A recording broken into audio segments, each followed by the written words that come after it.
The massive ships appeared without warning. One moment Earth's sky was clear and blue. The next moment darkness covered the major cities. Yunho. Kim stood at the window of his office in Geneva, watching the enormous metal structures block out the sun. As Earth's chancellor, he had prepared for many things. Alien invasion was not one of them. "Sir, we're receiving a transmission," his assistant said. Her voice shook with fear. Junyo turned from the window and walked to the communications console. The screen flickered to life, showing symbols that hurt to look at. Then the translation program kicked in, and words appeared on the screen. The message was simple and terrible. The Valdran Galactic Empire had arrived. They had reviewed humanity's development level. They had made their decision. Humans were now classified as Class D sentients.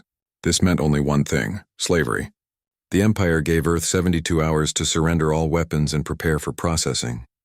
Junho immediately called an emergency meeting. Leaders from every nation gathered in the command center deep below the building. Admiral Minji Park was already there, her face grim. She commanded Earth's defense fleet, but everyone knew it was not enough. Humanity had only recently reached the stars. They had 3 small colonies and maybe 50 warships. The alien fleet above them had thousands. "Can we talk to them?" Yunho asked. Dr. Yuna Choi, the lead xenobiologist, shook her head. "I've tried every frequency. They're not responding to diplomatic channels. They don't want to talk. They've already decided what we are." She pulled up data on her tablet. "I've been analyzing their language patterns. This empire has done this before. Many times. They have words for hundreds of slave species." Admiral Minji spoke up. "We need to mobilize every ship we have. Station them in defensive positions around Earth and the colonies." Junho nodded slowly. "Do it, but also prepare evacuation plans. If we can't win, we need to save as many people as possible." Deep down he knew evacuation was impossible. Where would 8 billion people go? Captain Jinwoo Han entered the room. He was head of Earth's Special Forces, a veteran who had fought in the wars that finally united humanity 50 years ago. "Sir, my teams are ready. Give us targets and we'll strike." Junho looked at the tactical display.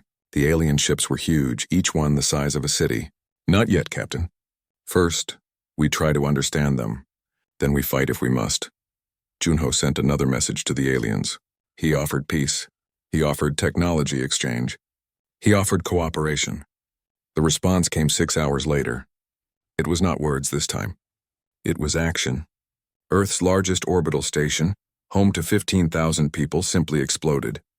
The aliens had destroyed it with a single shot. They didn't even send a warning. The world watched the footage in horror, families calling their loved ones on the station, getting no answer. The debris field spreading across orbit. Unyo felt something cold settle in his chest. These aliens did not see humans as people. They saw property. They saw tools. They saw things. Dr. Yuna worked around the clock, studying everything she could find about the Valdran Empire. What she discovered was worse than anyone imagined. The empire was old, 5,000 years old. It controlled 12,000 worlds. Every single world was built on slave labor. Hundreds of species worked in their mines, their factories, their fields. And every single species had surrendered without much fight. "Why didn't they fight back?" Junyo asked. Yuna showed him the data. "Because the empire is too strong. They have weapons we can't match, shields we can't break, ships we can't destroy. Every species looked at the odds and gave up. They chose slavery over extinction." She paused. "And now we have to make the same choice." Admiral Minji refused to accept it. She ordered the fleet to attack. Captain Jinwoo led fighter wings against the alien ships. For 3 hours, humanity threw everything it had at the invaders: missiles, lasers, kinetic weapons, even nuclear warheads. Nothing worked. The alien shields absorbed every hit. Not a single enemy ship took damage. Meanwhile, the aliens began operations on the colony worlds. They landed troops and started rounding up people. The footage that came back was terrible. Families torn apart. Children screaming for their parents. People put in chains and loaded onto transport ships like cattle. The colonists tried to resist, but the alien weapons cut them down easily. Junho watched it all from the command center. He saw humanity's proud colonists, people who had traveled light years to build new homes, reduced to slaves in hours. He saw the alien soldiers moving with bored efficiency. This was routine for them. They had done this so many times before. The deadline approached. 60 hours, 48 hours, 24 hours. The world held its breath. Governments debated. Some argued for surrender, better to live as slaves than die as free people. Others demanded resistance to the last breath. The arguments grew heated, then violent. Riots broke out in major cities. Civilization itself seemed ready to collapse. Captain Jinwoo came to Junho with a different kind of report. His reconnaissance teams had been studying the aliens carefully. They had patterns. Weaknesses, maybe. Sir, they're overconfident. They don't even bother with proper security. They think we're already beaten. Junho filed that information away. It might matter. Later, with 12 hours left, Junho made his decision. He would not surrender. He would not order humanity to accept chains. He called for a global broadcast. Every screen on Earth and the colonies showed his face. He looked tired, old, but his eyes were hard as steel. People of Earth, he began. In a few hours, the Valdran Empire expects us to surrender. They expect us to accept slavery. They have given us a simple choice, chains or death. He paused. But they forgot something. They forgot to learn about us. They don't know that humanity has fought itself for thousands of years. They don't know that we've committed terrible crimes against each other. They don't know our history of violence and war. He leaned forward. They think because we're primitive, we're weak. They think because they're stronger, we'll submit. They're wrong. Humanity has been enslaved before. By kings, by empires, by other humans. And every single time we broke our chains, we fought back. We won our freedom or died trying. His voice grew stronger. The Valdran Empire has made a mistake. They should have studied us better. They should have learned what happens when you corner a desperate animal. They should have known that some species would rather burn the whole galaxy down than accept slavery. He stood. We will not surrender. We will resist. And if we die, we'll make sure they remember the cost of enslaving humanity. The broadcast ended. Yunyo sat back down and looked at his advisors. Admiral Minji was smiling grimly. Dr. Yuna looked terrified but determined. Captain Jinwoo was already checking his weapons. They all knew what was coming. The Empire would not accept defiance. They would come to punish Earth, to make an example. Let them come, Junho said quietly. We'll show them what humanity does to slavers. He activated the defense protocols. All across Earth and the colonies, people prepared for war. Not a war they could win, not a war with any hope, but a war nonetheless, because some things were worth dying for. Freedom was one of them. The 72 hours expired. The Valdran fleet began to move. Earth's defense systems activated. The first battle for humanity's freedom was about to begin. It would not be the last. 3 months had passed since the Valdran conquered Earth. The planet's surface was scarred with bomb craters. The major cities lay in ruins. Processing centers operated day and night, shipping human cargo to distant worlds. To any observer, humanity looked completely broken. That was exactly what they wanted the Valdran to think.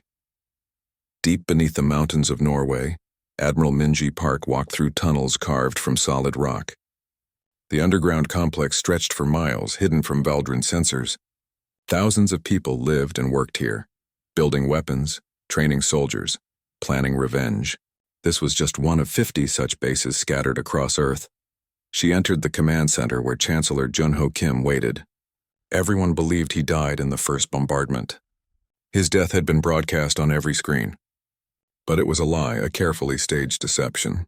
Junho coordinated the entire resistance from this hidden bunker. Report, he said without looking up from his screens. Captain Jinwoo's teams have completed mapping all Valdran patrol routes in Sector 7, Minji said. They move in predictable patterns. Same routes, same times. Every single day. Junho nodded slowly. They think we're defeated. They've grown lazy, good. What about the processing centers? Minji pulled up footage on the main screen. Lieutenant Hana Yoon allowed herself to be captured 2 weeks ago. She went through processing and was shipped to a Valdran industrial world. Her reports are coming in regularly. The screen showed images of vast factories all run by slave labor, humans working alongside dozens of other alien species. The Empire is completely dependent on slaves, Minji continued. Their ruling class doesn't know how to build or maintain anything. They've forgotten. It's been so long since they did their own work. She smiled grimly. That's their weakness. In another part of the complex, engineer Minho Seo worked on a pile of salvaged Valdran equipment. His team had been stealing pieces of alien technology for months. Every captured patrol, every abandoned outpost, every crashed ship provided more materials. Minho was learning how their systems worked. More importantly, he was learning how to break them. Their tech is old, Minho told his assistant. Really old. Nothing has been upgraded in centuries. They just keep copying the same designs over and over. He held up a shield generator. This design is probably 500 years old. It's good, but it has limits. Limits we can exploit. Professor Taeyang Quan had been working on the same problem from a different angle.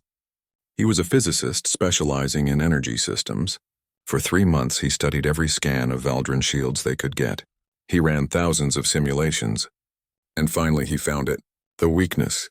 The shields are designed to stop energy weapons, Taeyang explained to the command staff. Lasers, plasma, particle beams, all of that. They're very good at it. But they were never tested against certain types of kinetic impact. Not because the shields can't stop it, but because no slave species ever had weapons that could deliver that kind of force. Junho leaned forward. Can we build such weapons? Taeyang smiled. We already have them. Humanity has been throwing rocks at each other since the Stone Age. We just need to throw them very, very fast. Captain Jinwoo Han led another mission to the surface. His team moved through the ruins of Seoul, avoiding Valdrin patrols. They weren't there to fight. Fighting would reveal that organized resistance still existed. Instead, they watched. They learned. They documented everything. Jinwoo's team hid in a collapsed building, watching a Valdrin patrol pass below. The aliens moved casually, weapons lowered. They talked among themselves, clearly bored. They think it's over, one of Jinwoo's soldiers whispered. They think they won. Jinwoo nodded. Let them think that. Makes our job easier. Dr. Yuna Choi had perhaps the most dangerous job of all. She maintained secret communication with other slave species across the empire. It was incredibly risky. If the Valdrin discovered these communications, they would execute everyone involved. But it was necessary. Humanity could not win this war alone.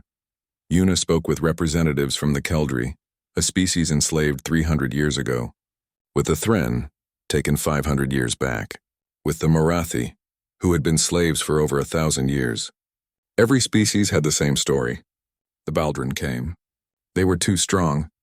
Resistance seemed impossible. So they surrendered.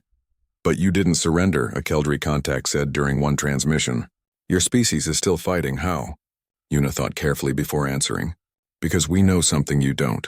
We know that every empire falls eventually. Every master can be overthrown. We've done it before on our own world. Many times she sent them information, history files about human revolutions, about slave rebellions, about colonies overthrowing their masters, about workers rising against kings. Freedom is not given, she told them. Freedom is taken, by force if necessary. The messages spread slowly through the slave networks. A dangerous idea was growing in the darkness of the empire.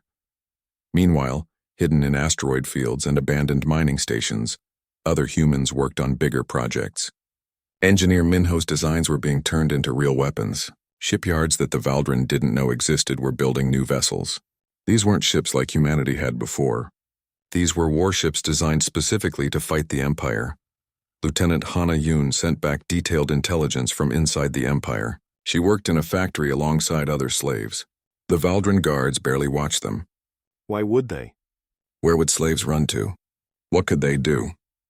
Hana noted every detail. Guard rotations, security systems, supply schedules. All of it went into the resistance database. She also noted something else. The other slaves were starting to whisper, starting to hope. Word of humanity's continued resistance was spreading. Some Valdrin guards complained about increased security requirements on other worlds, about slave populations becoming difficult to manage. The Empire was starting to have problems. 4 months after the invasion, the Valdrin governor of Earth sent a report to the imperial capital. Earth was pacified. The human slave population was compliant. Processing operations ran smoothly.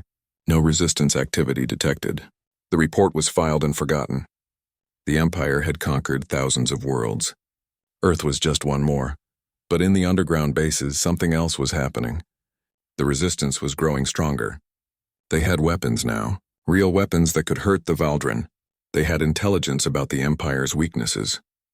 They had allies among the other slave species. And most importantly, they had a plan.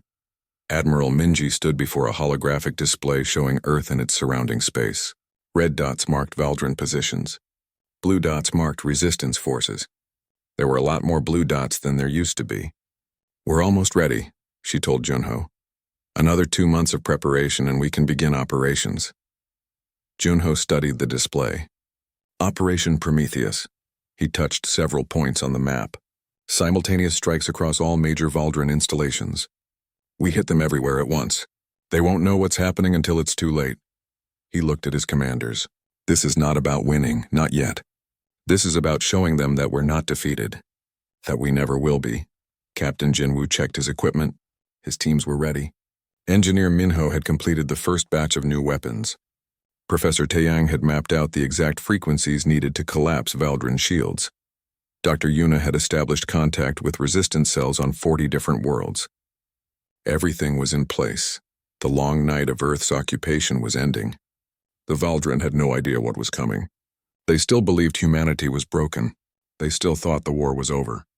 They were about to learn a terrible lesson. You can conquer a species.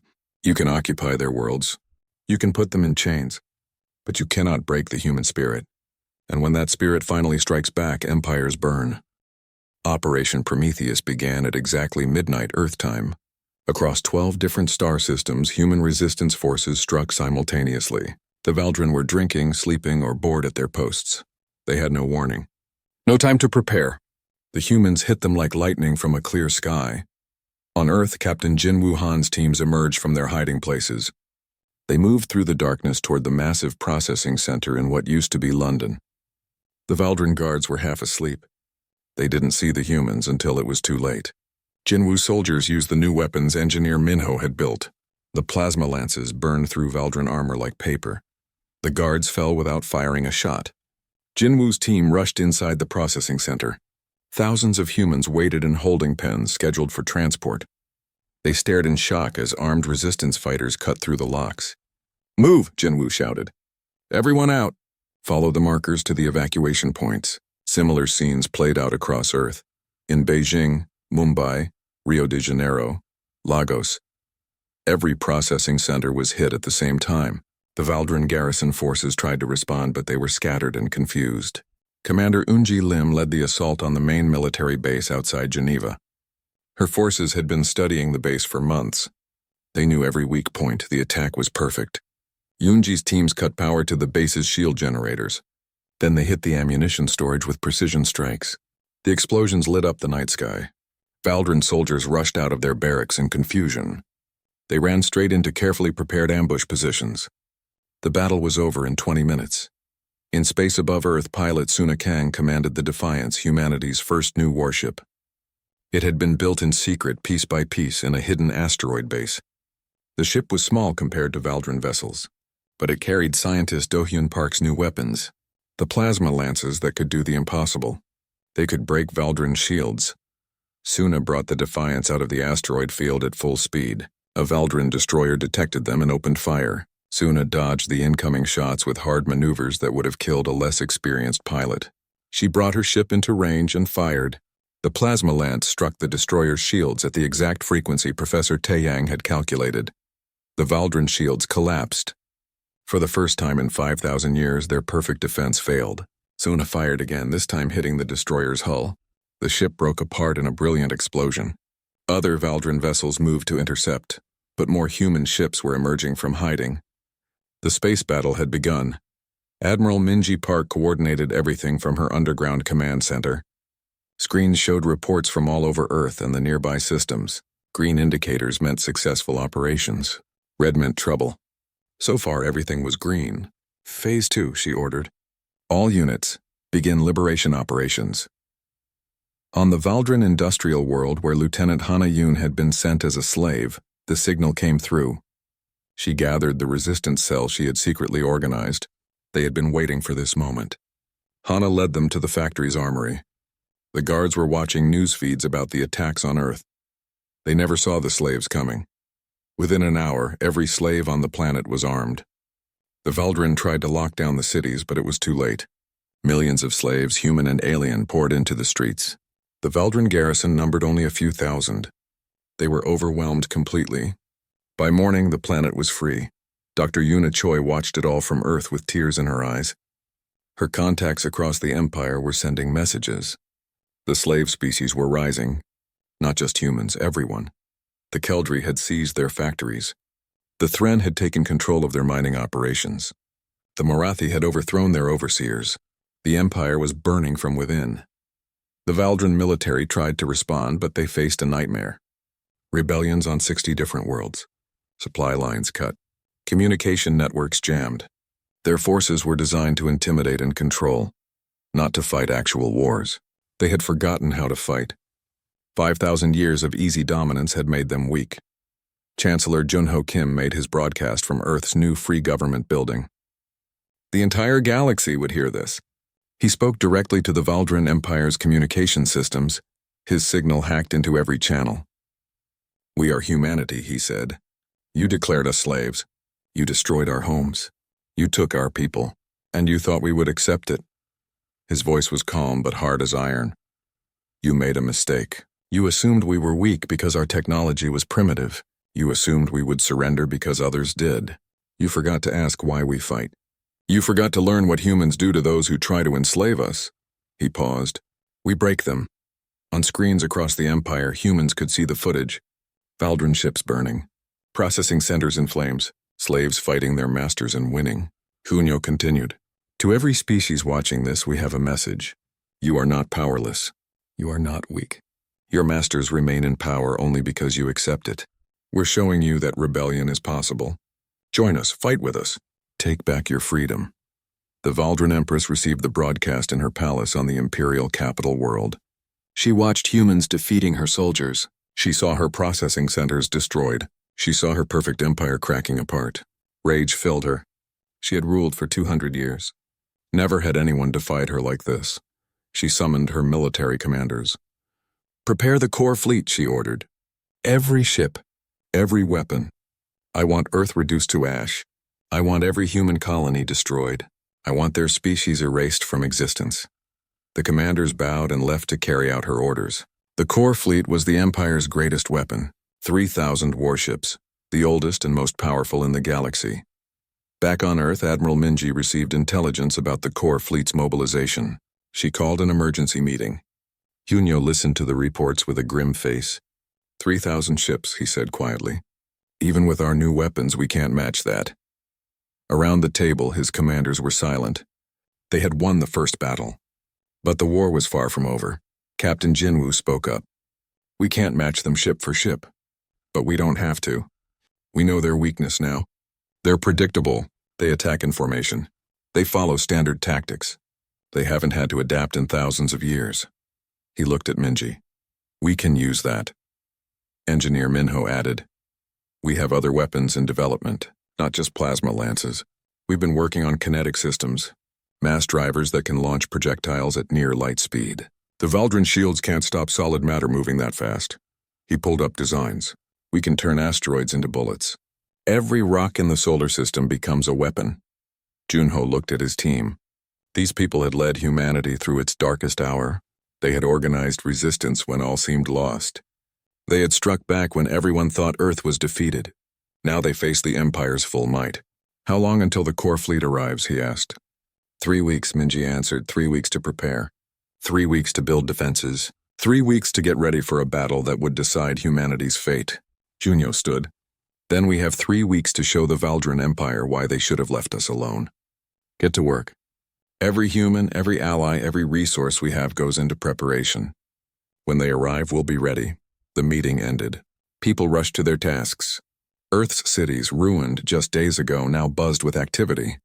Weapons were being built. Defenses prepared. Ships launched. Humanity had tasted freedom again. They would die before giving it up. The core fleet was coming to destroy them. Earth was ready. Let them come. The Valdran core fleet moved through space like a storm of metal and death.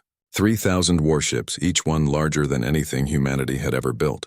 They traveled in perfect formation, following patterns unchanged for centuries. Every captain knew their role. Every crew member had trained for this. The destruction of rebellious species was routine work. On Earth, General Narration watched the fleet's approach on long-range sensors. She had 2 weeks of preparation. 2 weeks to create a defense that could stop an overwhelming force. The numbers were impossible. Earth's entire defense fleet had maybe 200 ships. Most were converted civilian vessels. Against 3,000 Valdran warships, it should be no contest. But Nari was not thinking about ship-to-ship combat.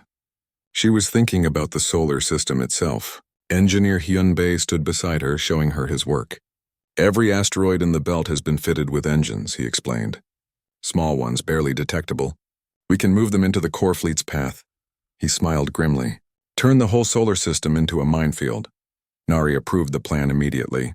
Teams spread across the solar system, attaching drives to chunks of rock and ice. Some were tiny, just a few meters across. Others were mountain-sized. All of them would be moving very fast when the Valdran arrived. Professor Taeyang helped calculate trajectories. The rocks had to hit at precise angles and speeds. Meanwhile, Admiral Minji organized the evacuation. Civilian transports carried millions of people to hidden bases in other systems. If Earth fell, humanity would survive. Children, elderly, anyone who couldn't fight was sent away. Many didn't want to go. They wanted to stay and defend their home. Minji was firm. Living is how we win. Dead heroes don't rebuild civilizations. Captain Jinwoo led a different kind of mission. His team traveled deep into Valdran space using a captured ship. Their objective was darker than anyone wanted to admit. They needed Valdran genetic samples. Not for study, for weapons. If humanity faced extinction, they would make sure the Empire paid the same price. The moral weight was crushing, but Jinwoo pushed it aside. Ethics were luxuries for peacetime. The core fleet entered the outer solar system 5 days ahead of schedule. They were eager. The fleet admiral, a Valdran noble named Korthan, reviewed the intelligence. Earth had some new weapons, some rebel ships, nothing that mattered. His fleet would sweep them aside like dust. He ordered the fleet to advance at full speed toward Earth. That was his first mistake. General Nari watched the fleet's vector and smiled coldly. Activate the field, she ordered. Across the solar system, small engines fired on thousands of asteroids. They began moving slowly at first, then faster. The rocks accelerated toward precise points in space, points the core fleet would reach in hours.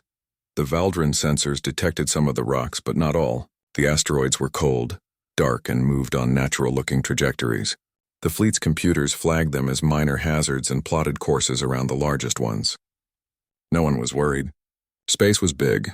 Hitting a rock by accident was nearly impossible. Engineer Hyun had counted on that. The asteroids weren't placed randomly. They were positioned along every possible route the fleet could take. And they weren't moving on natural trajectories. They were guided, computer-controlled, making tiny adjustments as the fleet approached. The Valdran would learn too late that every rock was aimed at them.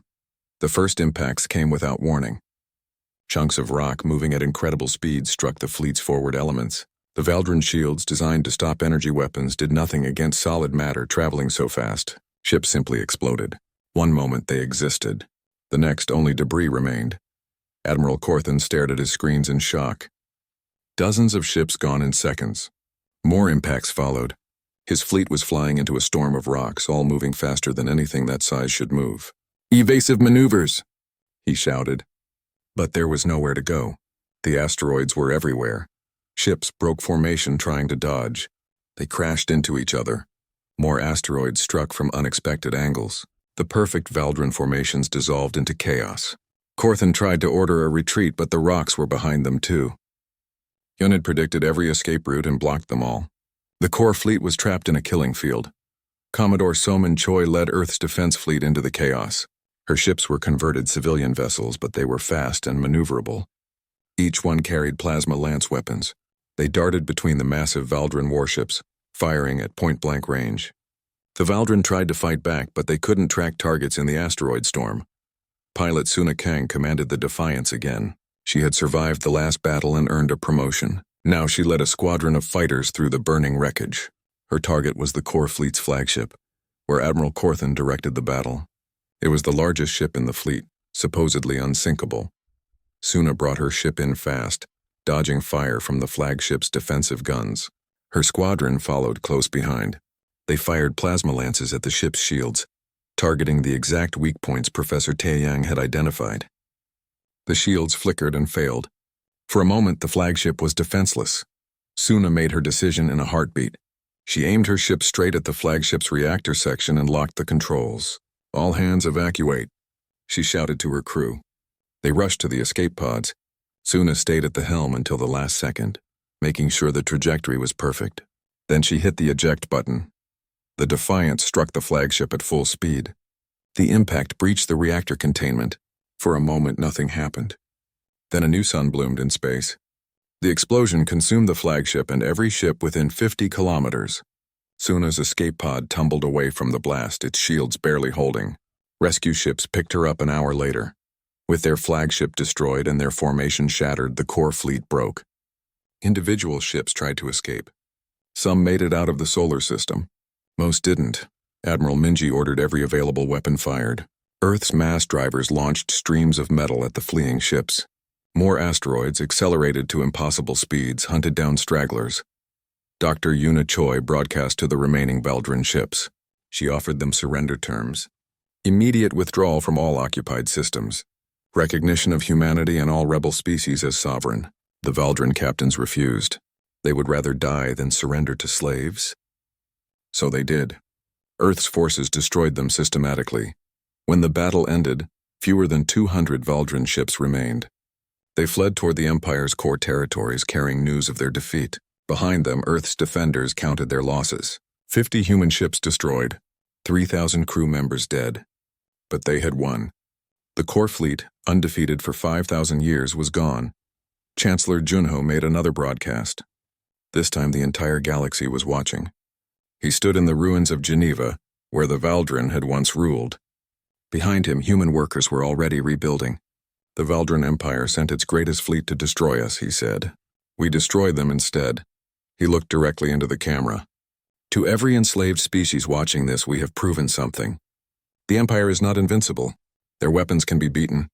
Their ships can be destroyed. Their power is built on fear, and fear can be overcome." He paused. "Join us, rebel, fight, take your freedom. We will help you. Together we can end this empire forever." The message spread across the galaxy. On 1,000 worlds, slaves watched and began to believe. Maybe freedom was possible. Maybe the empire could fall. Maybe, just maybe, they could win. The rebellion was about to become a war. And the Valdrin Empire was about to learn that enslaving humanity was the worst mistake they ever made. News of the core fleet's destruction spread like fire across the galaxy. On 60 different worlds, slave populations rose in rebellion. The Valdrin Empire, undefeated for 5,000 years, suddenly faced a crisis it had never imagined. Everywhere, the slaves they had ignored and abused were fighting back.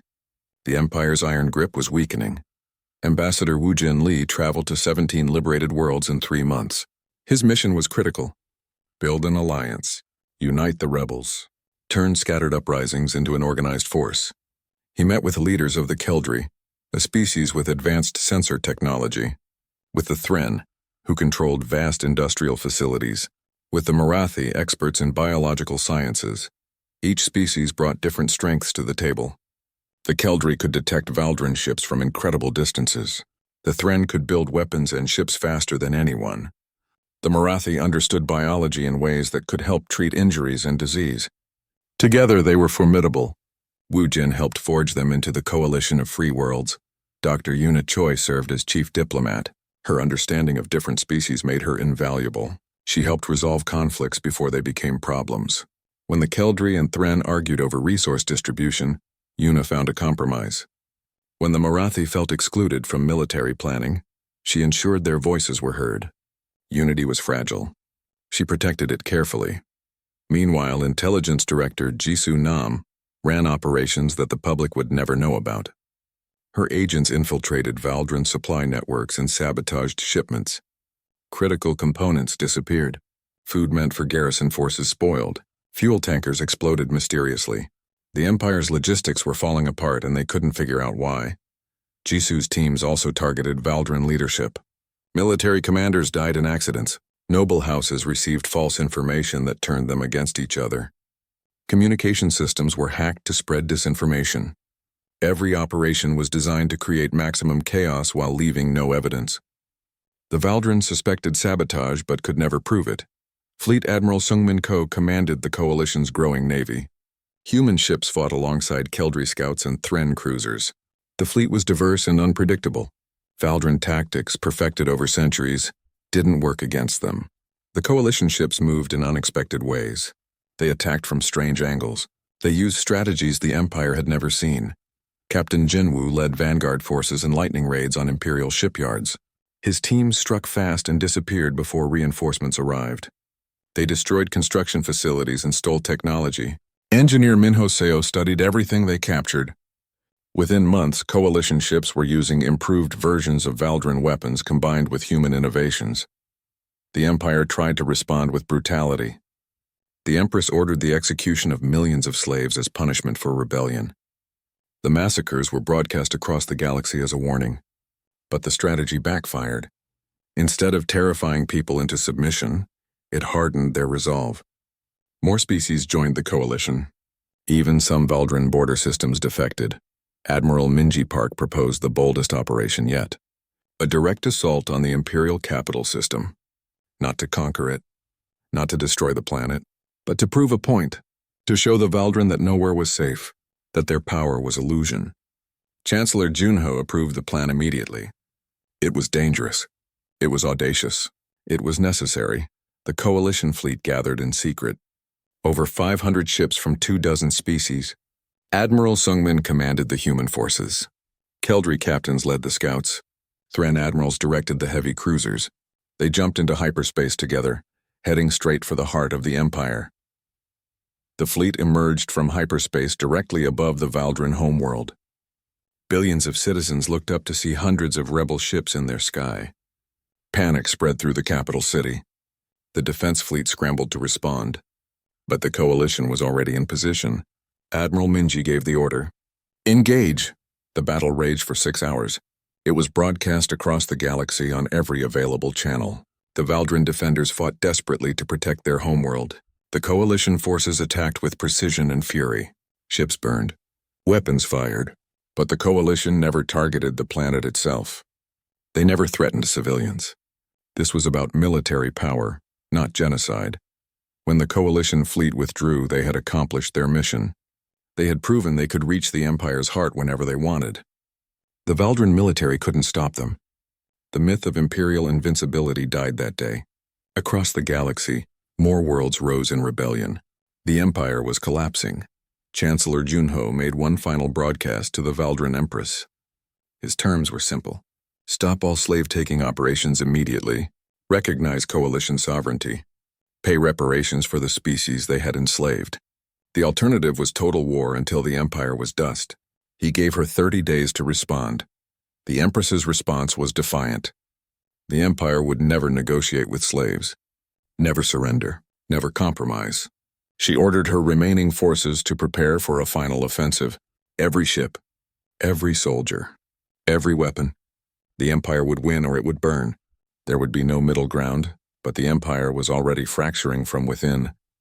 Moderate Valdran nobles questioned their Empress's decisions. Some secretly contacted the coalition, offering information in exchange for safety. Intelligence Director Jisu welcomed them. She didn't trust them, but she used them. Every piece of information helped. The coalition prepared for the final campaign. Ambassador Wujin negotiated with newly liberated worlds, expanding the alliance. Fleet Admiral Sungmin organized the largest military force ever assembled. Dr. Yuna coordinated humanitarian efforts, ensuring liberated slaves had food, shelter, and medical care. Everyone worked toward the same goal, freedom for all. Professor Taeyang approached Chancellor Junho with something that made the old leader's blood run cold. A weapon, not just any weapon. A device that could make stars go supernova. It could destroy entire solar systems. Taeyang's calculations were solid. The weapon would work. Shunyo looked at the plans for a long time. Build one, Junho finally said. Only one. Keep it secret. We'll never use it unless they force us to commit genocide to stop them from committing genocide. Taeyang nodded and left. Junyo sat alone in his office, hoping humanity would never become the monsters they were fighting against. Across the galaxy, the final pieces moved into position. The coalition fleet prepared for the assault on the Empire's core worlds. Liberation forces trained to free billions of slaves. Diplomatic teams readied plans for post-war government. Medical units stockpiled supplies. Everyone knew what was coming. The largest battle in galactic history, the end of an empire that had ruled for 5,000 years. On Earth, Admiral Minji stood on a balcony overlooking the rebuilt city. Geneva was rising from the ruins. People walked the streets freely. Children played in parks. Life was returning to normal. But she knew peace was temporary. The final battle approached. Many would die, but they would die free. Captain Jinwoo checked his weapons one more time. His team would lead the assault on the Imperial Palace itself. It was a suicide mission. Everyone knew it. But someone had to do it. He thought about the processing centers, the chains, the families torn apart. Then he stopped thinking. Time for that later. Now was time to fight. The coalition sent one final message to the Empire, simple words that echoed across every communication channel. You wanted slaves. You got war. You wanted submission. You got rebellion. You wanted an empire that would last forever. You got humans. Your empire ends now. The countdown began. In 72 hours, the final offensive would begin. The galaxy held its breath and waited.